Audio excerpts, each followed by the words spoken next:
Hey guys, welcome back to the channel. Welcome back to another video where we talk about watches. And we are going to react to a watch collection. I hope there's no aftermarket BS here, please. No more aftermarket diamonds, all factory, please. But right now, we react to David Lee. I don't know who this is. I thought this guy was from Malaysia, looking at his face. But apparently he's from US. So you know what, fine. See the watches. I can already see the Rolexes only. Please don't be just Rolexes. It's going to be boring for the whole video. Please have some diversity, okay?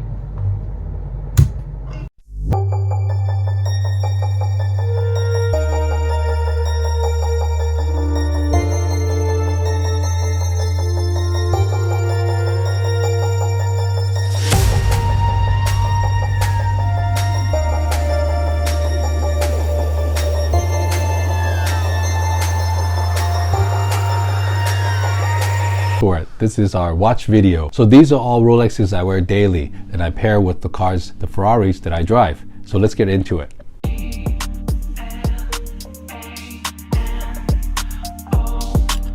Here, does this guy have any different taste? I know I said don't aftermarket. Okay, good. No aftermarket here. But are there only Rolexes in the world? There's no Pateks, there's no APs, there's no Richard Milles, there's no Tudors, there's no Panerais, there's no Breitlinks, there's no Vacherons, there's no Cartier. But I didn't rant so many brands right now. But do you have money to buy so many Rolexes? Why can't you just buy one piece from the other brands? Why? Are you that loyal to one brand? Same like your cars, loyal to just Ferrari, no other cars?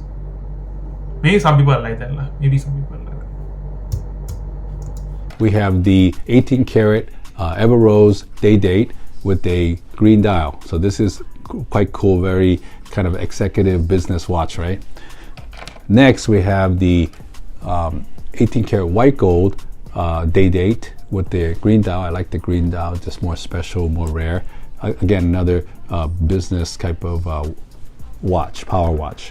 Okay, then we have now the 18 karat Ever Rose gold day dates.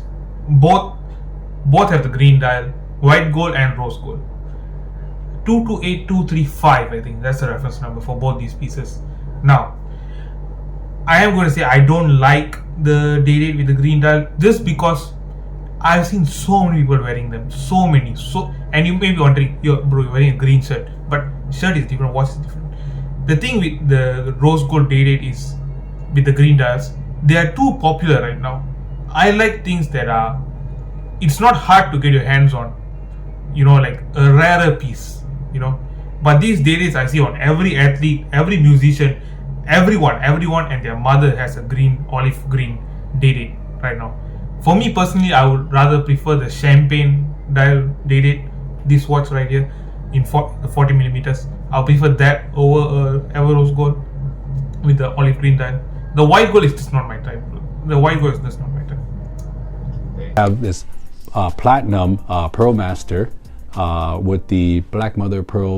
See, this is something that I like. The Pearl Master with the beautiful mother of pearl dial, baguette cut bezel with the hour markers, diamond hour markers.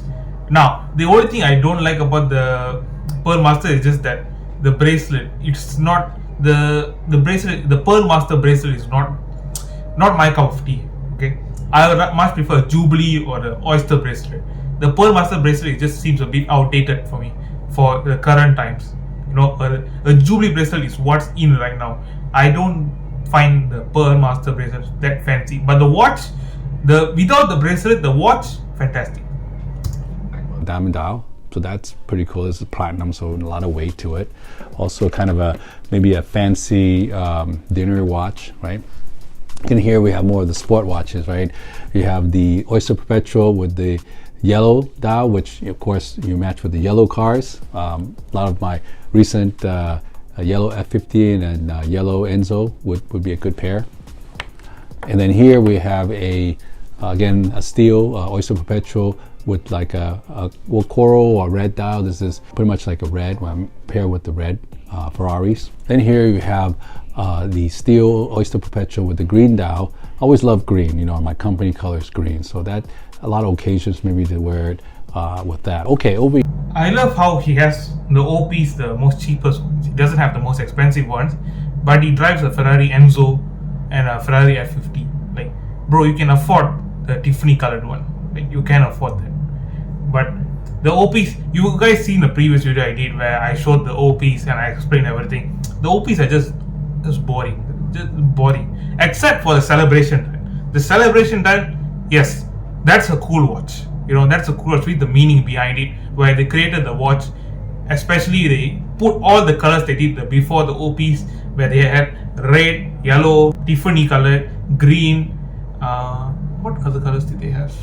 I'm not sure. There's one more color I know they had.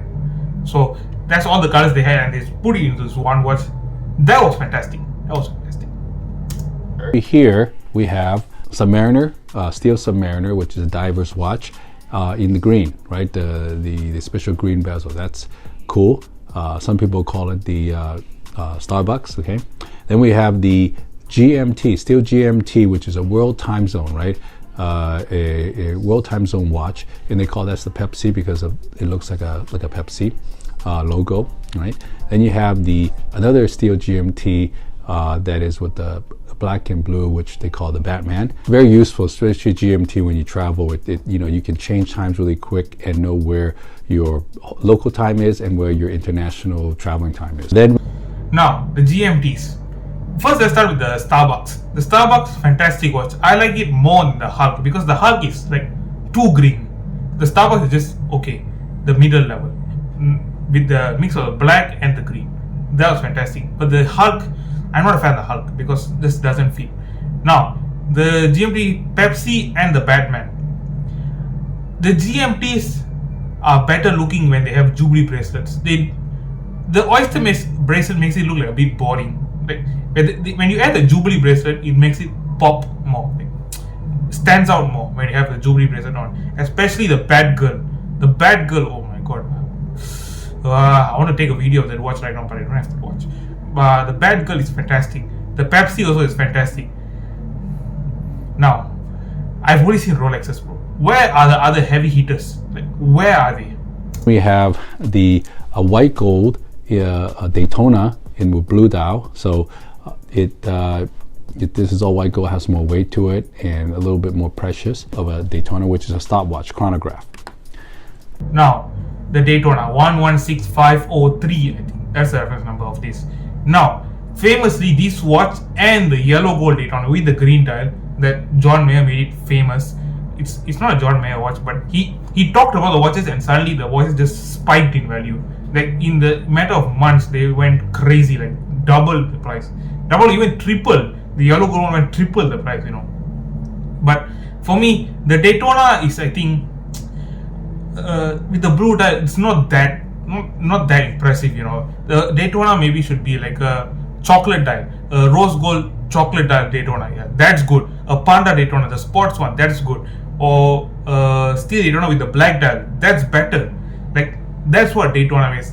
The blue dial, not so this one, not so impressive for the Daytona. Then we have here kind of the prior version of the steel Daytona, where the bezel is steel. So this is steel with the. Now that steel Daytona, that is such a good piece, you know. And I don't say watches are investment because the watches don't increase the same. We had a what do you say? Like unusual. It's not. It's very rare that something increases, in time. You know, like the watches are there. They maintain the same value. You know, some of the models, but some models, yes, they go over retail. But like the Daytona, like yes, it goes over retail. But this specifically the steel Daytona is just continuously like just like that, going up slowly, not spiking, just slowly, continuously, just slowly improving its value. That's why I like steel Daytona. White dial and the silver circles, sub dial. And we have the new Daytona, steel Daytona with the black ceramic bezel and black dial. And then we have the steel Daytona with the black ceramic bezel with the white. And I hear they call it the Panda too. So that's all these are the chronograph sport watches. So the two Daytonas that I just mentioned, the sports mod Daytona, those are some of the most popular watches right now. Now I said I don't like popular watches, but the Daytonas are like, you can't argue with that. Like you can't argue, because the Daytona, you can wear it for sports, you can wear it formally also. So like the Daytona right now, okay. Now I didn't discuss any values for these watches, so I'll just give a perfect value for, not perfect, rough estimate of everything right now. Okay, the Kermit, the Starbucks, I would say is around, I'll give you Malaysian ringgit, maybe 90,000 ringgit. And then the Pepsi, same 90,000 ringgit. The Batman, I would value 60,000 ringgit, 60 to 65,000. It's all pending year and condition, so I just giving rough estimate. Let's take the three OPs right now, put all together maybe around 100, 120, 130k. The Daytona, the Panda with the white dial, 130k. The black dial one, 120, 115k. The steel Daytona, is around I would say 100 to 110, somewhere around. Some are pending year in condition. Okay, so don't flame me in the comments to say no, this watch is 70k and you said 60k. Okay, so I don't know the year in condition, he didn't give that. Okay, the day dates, the ever rose gold day date, that took a massive hit, that was like $70,000-$80,000, and now it's maybe like around $40,000. Even the white gold one is, I think, $30,000 to $35,000. You can get a good used one. And the Pearl Master, I'm not so sure, because it's hard to find a buyer for something like that. But I would put it in the value of the day dates, so maybe $50,000 to $60,000 for that. And then the 116503, the 116503, the same, $50,000 to $60,000 for that. So there's a big interest within the Rolex line of the Daytona. There always been. I mean, for as long as I was a dealer, the Daytona was always the most popular. Very rare. I remember one time I was wearing this, going to church, and I felt like it's present, somebody coming up next to me, and then when I turned around, I saw him. He turned back and said to his friend, "Yeah, it's really a Daytona." Like it's that rare that somebody would come up and spot it out like that. Or if I go to a official Rolex jewel, the Daytona is not rare. Okay, the Daytona is mass produced. The thing that's rare is to get it from the AD. Okay, you can buy it right now from the grey market right now for 120 to 130,000 ringgit. Okay, it's not rare. Okay, it's just you can't get it from the authorized dealer. We're a new person. But if you have a relationship with them for maybe 3 or 4 years, then yes, maybe you got a chance to get a Daytona, but not now. No. In Asia, and I walked in with wearing this. They're like, wow, the salespeople, can I see it? We don't see these watches, and it's so rare. So it's always had that mystique. But let me tell you a little bit more about it, why that could be. The Daytona for many years were the most complicated model that Rolex made, because the Daytona is really a stopwatch. And why is it called Daytona? That is true. It was one of the most complicated models, but now with the Sky Dweller introduced, it's not the most complicated Rolex. Daytona used to be one of the most complicated, but not now. Right now, the most complicated Rolex makes is the Rolex Sky Dweller. Okay. Because it was named after the race, the Daytona, the 24-hour of Daytona, which is an endurance race that the race car driver drives for 24 hours and to see how many laps they could get. Okay, guys, I think that's all for the watch collection. He's going over history right now. But you know what? You guys came here for the watch collection. We've seen his watch collection. It was pretty. You know what? For the average people, it's pretty good. But it's only Rolexes. Where are the Pateks, Richard Milles, APs, Cartiers, Breitlinks, Tudors? Where are they? Like, where are you keeping in the vault or something? I don't think so. But this video was 2 years old, so I don't know. Maybe he's got an updated watch collection. I would like to see that. But you know what? Out of 10, I would give it 6, just because it's all Rolexes. There's no diversification. So you know what? I'll see you guys on next video. Video number 1 done.